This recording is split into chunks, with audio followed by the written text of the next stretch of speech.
दोस्तों नमस्कार। आज मैं आपके लिए भगवान जगन्नाथ के महाप्रसाद की कथा लेकर आया हूँ। ध्यान से सुनो जी। जय श्री श्याम।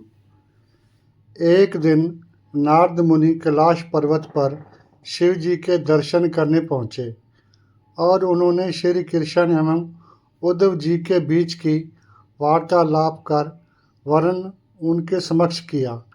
इस प्रसंग में उद्धव जी भगवान के महाप्रसाद की महिमा गान करते हुए कहते हैं, हे भगवान, आपकी महाप्रसादी माला सुगंधित तेल, वस्त्रों और आभूषणों और आपके उच्छिष्ट भोजन को स्वीकार करने से आपके भगत आपकी महाशक्ति पर विजय प्राप्त कर लेते हैं। यह सुनकर नारद मुनि कहते हैं, हे कैलाशपति, यह सुनकर मेरे हृदय में भगवान विष्णु का महाप्रसाद चखने की तीव्र उत्कंठा जागृत हुई है। इस आशा से मैं बैकुंठ गया और पूर्ण भक्ति भाव से माता लक्ष्मी जी की सेवा करने लगा। 12 वर्ष तक सेवा करने के पश्चात एक दिन माता लक्ष्मी ने मुझसे पूछा, नारद, मैं तुम्हारी सेवा से अत्यंत प्रसन्न हूँ, तुम मनचाहा वर मांग लो। यह सुनकर नारद जी ने विनय भाव से कहा, हे माता, अनंत काल से मेरे हृदय में इस बात को लेकर पीड़ा है कि मैंने आज तक कभी भगवान विष्णु के महाप्रसाद का आस्वादन नहीं किया है। कृपया मेरी यह अभिलाषा पूरी कर दीजिए। यह सुनकर माता लक्ष्मी देवी द्विधा में पड़ गई। कहने लगी, परंतु नारद जी, मेरे स्वामी ने मुझे कठोर निर्देश दिए हैं कि उनका प्रसाद किसी को भी न दिया जाए। मैं उनकी आज्ञा का उल्लंघन कैसे कर सकती हूँ? पर तुम्हारे लिए मैं अवश्य कुछ व्यवस्था करूँगी। कुछ समय पश्चात माता लक्ष्मी ने भगवान विष्णु से अपने हृदय की बात कही और बताया कि उन्होंने बोलवंश नारद मुनि को भगवान का महाप्रसाद देने का वचन दे दिया है। यह सुनकर भगवान विष्णु ने कहा, हे प्रिय, तुमने बड़ी भारी भूल की है, परंतु अब क्या किया जा सकता है? तुम नारद मुनि को मेरी अनुपस्थिति में मेरा महाप्रसाद दे सकती हो। नारद मुनि ने आगे कहा, हे महादेव, आप विश्वास नहीं करेंगे, महाप्रसाद के मात्र स्पर्श से मेरा तेज और आध्यात्मिक शक्ति 100 गुना बढ़ गई। मैं दिव्य भाव का अनुभव करने लगा और सुनाने यहाँ आया हूँ।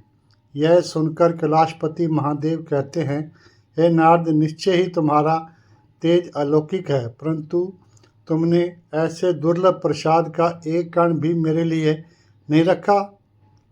यह सुनकर नारद मुनि लज्जित हो जाते हैं, परंतु तभी उन्हें स्मरण हुआ कि उनके पास अभी भी थोड़ा महाप्रसाद बचा हुआ है। उन्होंने तुरंत उसे महादेव को दे दिया, जिसे उन्होंने अत्यंत सम्मानपूर्वक स्वीकार कर लिया।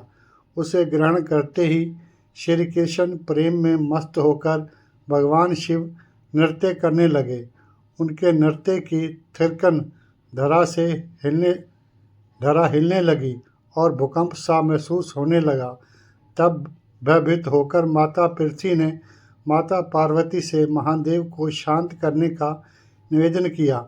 बहुत मुश्किल से माता पार्वती ने शिव जी को शांत किया और फिर उनसे इस उन्मत्त नृत्य करने का कारण पूछा, तो शिव जी ने इसका कारण बताया। यह सुनकर माता पार्वती रुष्ट होकर बोली, स्वामी, आपको महाप्रसाद मुझे भी देना चाहिए था।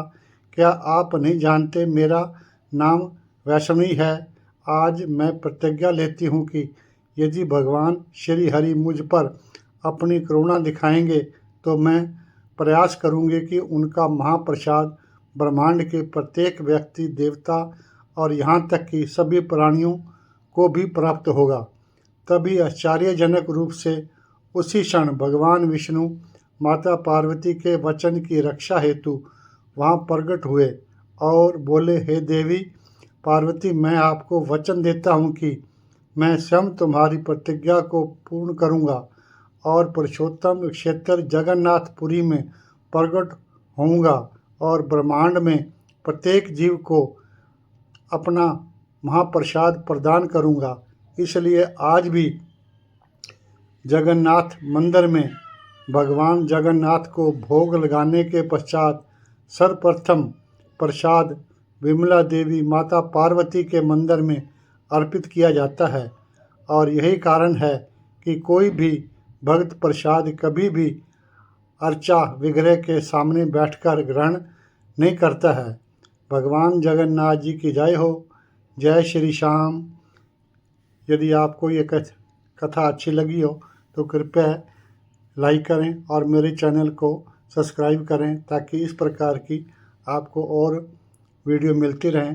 कहानी सुनने कथा सुनने के लिए आपका बहुत बहुत धन्यवाद। जय श्री श्याम। जय श्री श्याम। जय श्री श्याम।